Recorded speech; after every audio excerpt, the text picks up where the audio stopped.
Bueno, martes de pregúntenle a Leli. A ver, primero vamos a hacer prueba de sonido. Eli, ¿me escuchas? Perfectamente, Alberto. ¿Tú a Muy mí? bien. Y yo te escucho a ti también. Entonces, antes que nada, hay que dar la señal respectiva de respeto definitivamente. Así es que ahí va. Vamos a ver.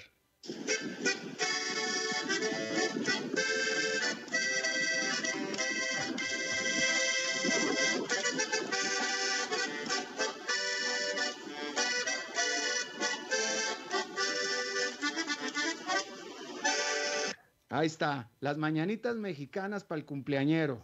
Muchísimas gracias, Palco. El cumpleañero tico casado con una mexicana y que le Oye, encanta toda la cultura de tu lo que país. te hace tres cuartas partes mexicano, querido. Es como un 90% más o menos. Exactamente. Bueno, pues ahí lo tienes. Eli, ¿cómo estás? ¿Bien? Muy bien, con toda la pata. ¿Cómo te Con está todo. yendo en Guadalajara? Bueno, bastante bien, bastante caliente. Apenas llegué ayer, así es que, pues te digo, primer viaje internacional que hago yo en la pandemia.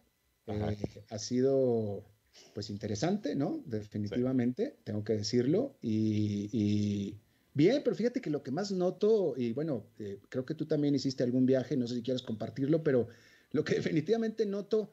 Yo lo voy a decir de esta manera, es las ganas de la gente de salir. Habrá tal vez quien lo pueda interpretar como la responsabilidad de la gente, que eso no sé qué, pero yo lo que noto es las ganas de la gente, porque toda esta gente que yo veo en la calle, todos estuvimos y estuvieron confinados en algún momento, definitivamente, ¿no? así es. Entonces, pues yo los veo ya con ganas de ya salir y a todo el mundo con mascarilla, todo el mundo protegiéndose, debo decirlo, eso cuando menos en México. Sí, sí, a mí me tocó hacer un viaje corto a Estados Unidos y eh, tengo que decir que por lo menos en el avión, en los aeropuertos, en los espacios cerrados, sí, todo el mundo anda con mascarilla, cuidándose, qué sé yo. Pero bueno, yo creo que de todo hay en la viña del Señor, Alberto. No, bueno, pues sí, te digo, sí, no dudo que todavía haya gente pues que esté muy, pues, vaya, asustada y todo. Creo que definitivamente no estamos para dejar de cuidarnos. O sea, eso que ni que claramente, ya está Europa para demostrarlo, ¿no? Ahí está Europa para demostrarlo. Están en una tercera hora terrible. El propio Brasil, aquí en nuestra región, está pasando por situaciones muy terribles también. Pero, pues bueno, vaya, hay que hacer, vaya, si vamos a salir, pues vamos a salir pues con cuidado, ¿no? Así es, yo creo que es responsabilidad personal cuidarse y Sí, cada quien sabe cómo hacerlo, ¿no? Para algunas personas, cuidarse quiere decir quedarse en casa, dependiendo de los factores de riesgo que tenga y de la aversión al riesgo que tenga. claro. Y para otras personas quiere decir eh, no suspender su actividad económica porque no puede darse ese lujo y eso lo obliga a salir y cuidarse con medidas de distanciamiento, lavado de manos, utilización de mascarillas y pues listo. Claro, No hay por qué juzgar a la gente por... definitivamente. Bueno, Eli, Arlín García te pregunta, dice, me gustan sus ideas, pero desea saber quiénes son ustedes, o sea, nombres de las personas que están trabajando en este partido político. Vi que en una entrevista con un medio se le preguntó, pero se esquivó, dice Arlene. Gracias y soy seguidora de su página y también de Alberto Padilla. Muchas gracias, Arlene. No, muchas gracias por la pregunta. No, en realidad no es esquivarlo, es que en una entrevista corta no puede uno eh, ponerse a dar listas de centenares de personas, ¿verdad? Pero hemos venido construyendo equipos de trabajo en diferentes áreas, por ejemplo, en la mía, que es la economía, tengo economistas de primera línea que han ofrecido ayudarnos o han accedido a ayudarnos don Juan Enrique Muñoz Giró, don Denis Meléndez, don Oswald Céspedes, don Alejandro Miranda, Stefan Krause, o sea, realmente ahí hemos armado un equipo bastante bonito. En el área de tecnologías de información tenemos varios empresarios y varias personas que trabajan, empresarios que han creado sus propias empresas en Costa Rica de servicios de tecnología de información y otros que trabajan para empresas multinacionales, ¿verdad? Don Álvaro Villalobos, don Adolfo Cruz Lutmer, don Edgar Oviedo. O sea, estoy haciendo una injusticia porque además se me olvidan algunos nombres, ¿no? Y déjame te pregunto yo, muchos, quiero pensar que muchos serán voluntarios, gente que lo está haciendo de amor, porque creen en el proyecto. Nuestro partido no tiene una sola persona en planilla pagada, ni mucho menos. Son personas que creen en el proyecto, creen en las ideas y que han ofrecido o los hemos contactado y han accedido a ayudarnos.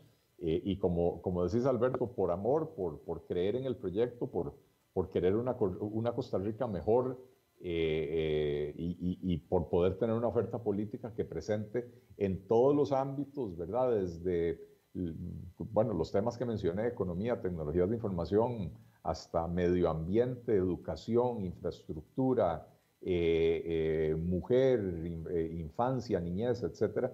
En todos los temas del quehacer político, quieren que exista una propuesta con una oferta liberal, con una inclinación hacia darle al ser humano, al ciudadano, la primacía, el lugar central en la formulación de las políticas públicas, abandonando el modelo trasnochado que tenemos en este país, donde todas las políticas públicas se desarrollan en función de proteger a instituciones en vez de a las personas a las que se supone que tienen que ayudar. Claro.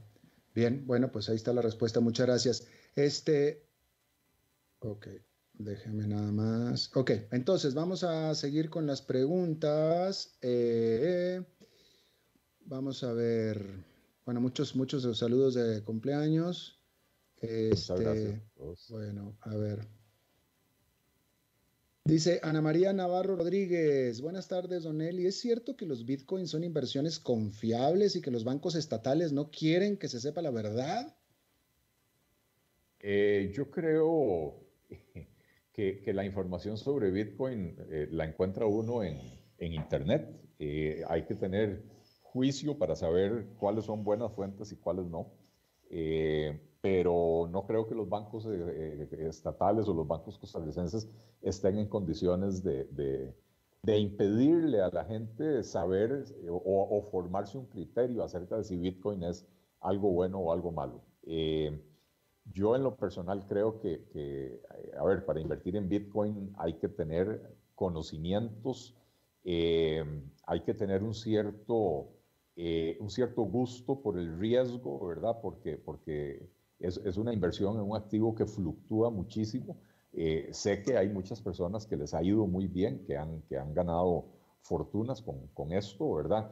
Pero no necesariamente un banco central puede darse el lujo de invertir en ese tipo de activos que un día tienen un valor y al día siguiente tienen la mitad del valor o el triple del valor, ¿verdad? Porque los bancos comerciales y el Banco Central tienen que equilibrar el nivel de riesgo o más bien el nivel de retorno de las inversiones con el riesgo que asumen. No pueden darse el lujo, por ejemplo, un país no puede darse el lujo de perder sus reservas internacionales invirtiendo en un activo con fluctuaciones tan salvajes como ha mostrado el Bitcoin. Y decir, bueno, empezamos el año con 12,000 millones de dólares de reservas, pero lo terminamos con 3,000 porque perdimos en Bitcoin. Eso es un lujo que un banco central todavía a estas alturas no se puede dar. Claro. Pero lo cual no quiere decir que Bitcoin sea algo malo o no quiere decir que para algunas personas, inversionistas sofisticados con conocimientos y tiempo para leer e invertir, para ellos perfectamente puede ser una magnífica inversión, ¿verdad? Bien. Rilang y el resto de la gente preguntan si no hay señal de video. No, en esta ocasión no hay señal de video porque estamos transmitiendo de manera remota desde otro país, etcétera. Entonces el video ya es demasiada complicación. Así es que, pero con el audio parece que todos estamos bien.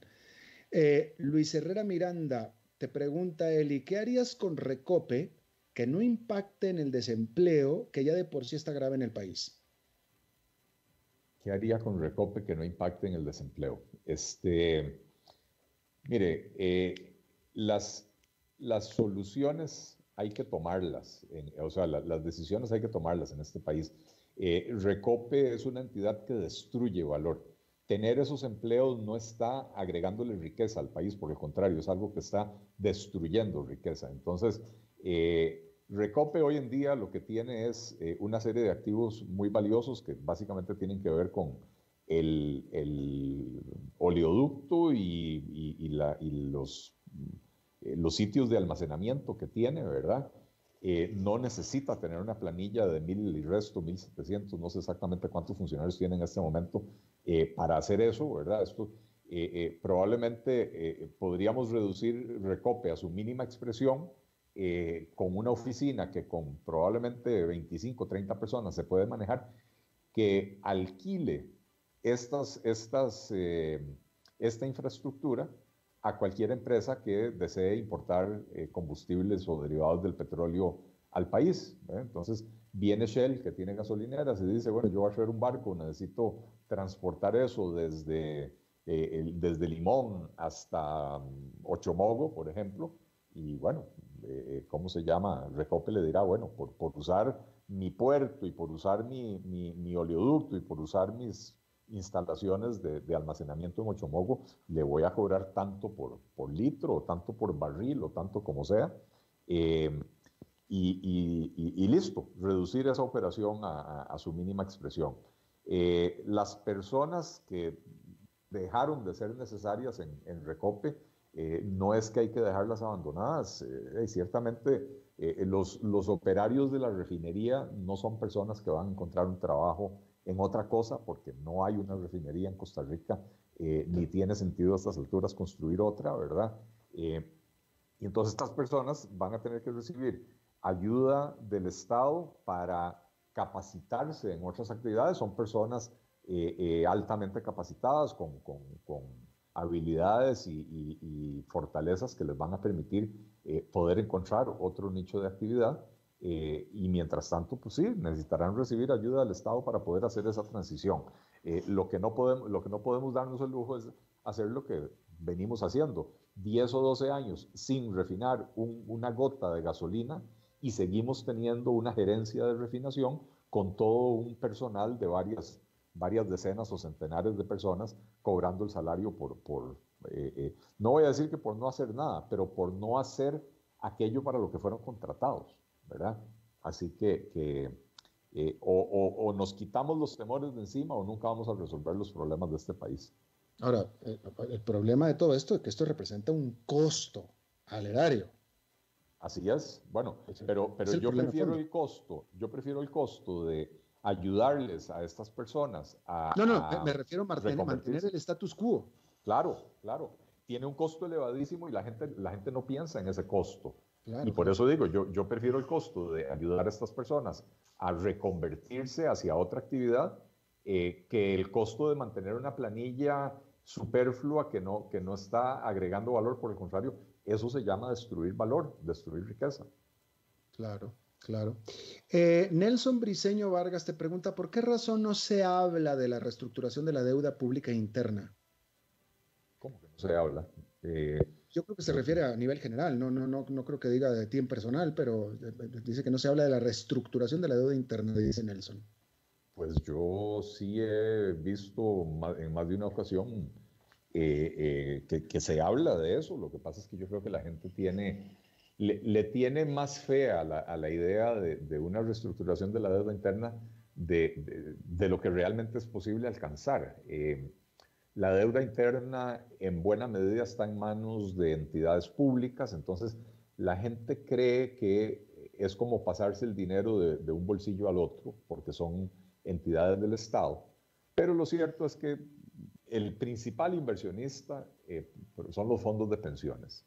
Y entonces, si usted reestructura, lo que sea que usted entienda por reestructurar esa deuda, pero si usted reestructura esa deuda, ya sea recortándole la tasa de interés, ya sea pateando hacia el futuro la redención de los bonos, cualquier medida que básicamente es una medida confiscatoria, tendría un impacto gravísimo en las finanzas de los fondos de pensiones, que ya de por sí, excepto por los del ROP, los fondos de pensiones de este país los de las pensiones básicas, tanto del IBM como del Magisterio, como del Poder Judicial, son fondos de pensiones que están en serios problemas actuariales financieros, ¿verdad? Después hay deuda que está en manos de entidades como el INS o el ICE, que son empresas comerciales del Estado, ¿verdad? Que si usted les dice, mire, no le voy a pagar o le voy a pagar el 80% o le voy a bajar la tasa de interés o en vez de devolverle la plata en el 2025 se la voy a devolver en el 2045, puede meter a estas empresas en serios problemas de liquidez, ¿verdad? Entonces, no es tan fácil. Sí hay cosas que se pueden hacer, pero no es tan fácil como simplemente agarrar y decir, ya que esa es deuda del Estado con el Estado, condonémosla, porque tiene impactos significativos en sectores importantes de la economía. Tal vez ese sería un buen argumento para decir que no deberíamos de tener empresas estatales, porque estamos usando esas empresas estatales de caja chica del Estado. Y entonces, a la hora de querer hacer una reestructuración de deuda, no es el Estado condonándose deuda a sí mismo, es el Estado pegándose un disparo en la pierna a sí mismo, lo que termina sucediendo. Claro. Marta Esquivel, que siempre participa, es una dura del programa. Marta Esquivel te pregunta, Eli, ¿qué opinas de la estrategia lanzada por Mideplan sobre la descarbonización digital, etcétera? Le voy a ser franco, no sé a qué se refiere con la descarbonización digital. En términos generales, la estrategia de descarbonización presentada por el gobierno es un conjunto de metas y objetivos y deseos, todos muy loables, pero no es realmente una planificación o un plan integral, porque básicamente no nos dice cómo vamos a lograrlo, no nos dice cuánto cuesta y no nos dice de dónde van a salir esos recursos, ¿verdad? Entonces es como una carta al niño. Me parece que para política pública le falta muchísimo. Muy bien. Ricardo Vica te tiene una pregunta que me parece interesante, diferente, y quiere saber si se puede invertir en la bolsa sin pagarle a un corredor, o sea, independiente, y para uno que quiere comenzar en este mundo. Para serle franco, no es mi área Ok, de expertise. déjame la contesto yo Creo que en Costa Rica entonces. no. En Costa Rica no, en Costa Rica no directamente como país, Ricardo, pero hay algunas plataformas digitales como eTrade y tú busca en internet, hazte una búsqueda en Google de compra acciones gratis y hay varias plataformas, típicamente aplicaciones y lo puedes hacer ahí. Efectivamente, sí las hay, sí las hay. El propio Charles Schwab, que antes te cobraba, ahora ya no te cobra tampoco, así es que bueno, ahí está la respuesta. Este, mm, Vamos a ver. Jesús Bonilla, pregunta para Alberto, ¿cuándo regresas a Costa Rica? El próximo martes estoy en Costa Rica. Si estuviera casado, asumiría con sospecha esta pregunta, pero como no lo estoy, de todos modos, notable la pregunta. A ver, vamos a ver. Ivonne Valdivieso quiere saber cómo te defines o cómo te autodefines ideológicamente, Eli. ¿Cómo me defino ideológicamente? Como un liberal a carta cabal, un liberal que cree tanto en la libertad económica como en la libertad individual, pero que además cree que la libertad es una, única e indisoluble e inseparable. Yo no soy de esas personas que creen que podemos luchar por la libertad económica sin luchar por las libertades civiles o por las libertades individuales de las personas. Creo que es una sola lucha integral. Muy bien, excelente. Ahora, Eli, Sandy Salas Morris te pregunta y te saluda, ¿qué posibilidades tiene este gobierno de entregar el poder sin hacer ningún cambio estructural e inclusive subir impuestos?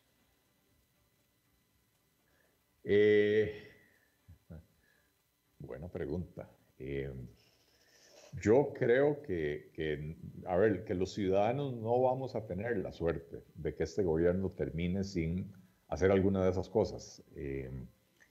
De momento la situación se ha logrado mantener más o menos estable gracias a políticas que ha diseñado este gobierno y el Banco Central que están diseñadas para sostenerle la burra al gobierno, ¿verdad?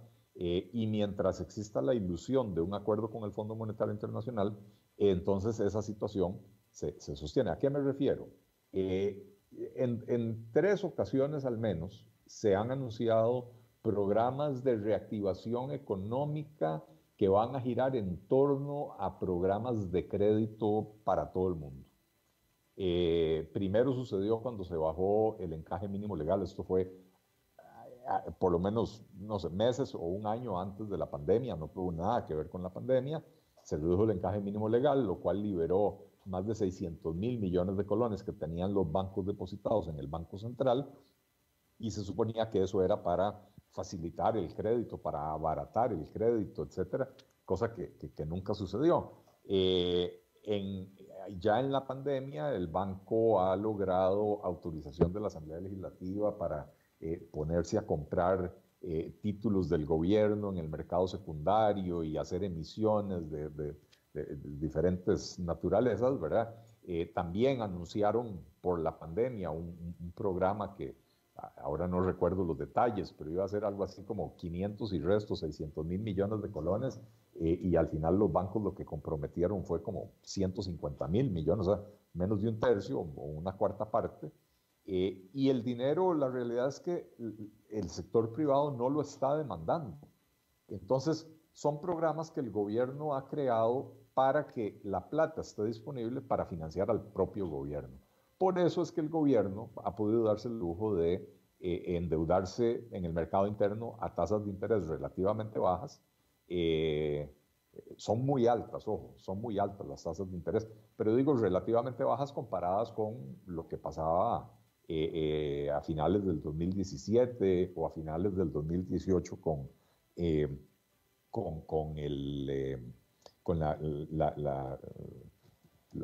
la pucha, se me fue la palabra, los bonos del tesoro, las letras del tesoro, etcétera, ¿verdad? Que fueron momentos de mucho temor y las tasas de interés se habían disparado. En el tiempo de la pandemia, el gobierno ha encontrado suficiente dinero en el mercado local a tasas de interés altas, pero relativamente más bajas que antes, producto de estas políticas. Son políticas que las han tratado de vender como políticas de reactivación, cuando en realidad todo el mundo sabía que esos créditos no iban a caer en manos del sector privado, porque no hay otras condiciones para reactivar la economía y por lo tanto no hay apetito por el endeudamiento. Lo que pasa es que si se cae la ilusión de que va a haber un acuerdo con el Fondo Monetario Internacional que nos va a obligar a hacer reformas profundas para sí equilibrar las finanzas públicas, entonces esos recursos que hoy están disponibles en el mercado